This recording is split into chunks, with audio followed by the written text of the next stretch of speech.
Hi everyone, welcome back to my channel. The tip I want to share with you today, it ties in very closely to the painting in this video. And that tip is to always, well not always, you can't always do it, but to find time to just relax and learn to listen to your gut. In this painting that you're about to see, for instance, everything was unexpected. After a long time, after a long break and after doing a commission piece which completely stressed me out, I went with a canvas and I just said, let me roughly plan out what I want to do. But right from the get-go, things were deviating from the plans, the little planning I had done. I got those bubble cells, what are they called?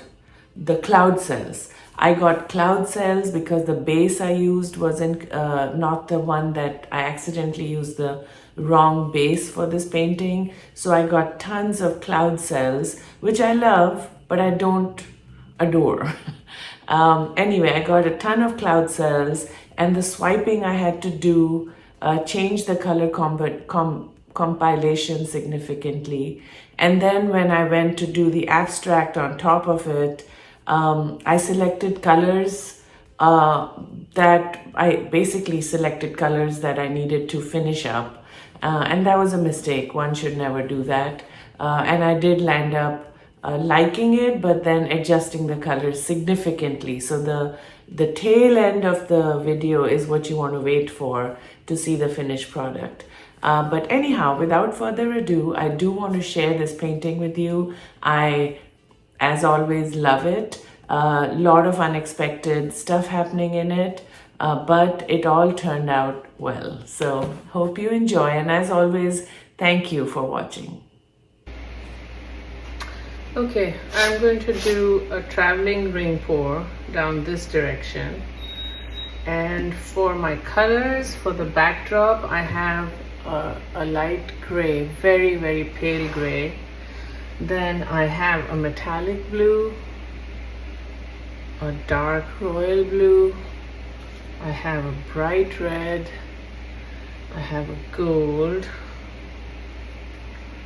and I have this a little bit left that I'm going to use in this.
All right, so I did land up toning down some of the colors to match, like I changed the green to the gray to match the pour, just to integrate it a little better.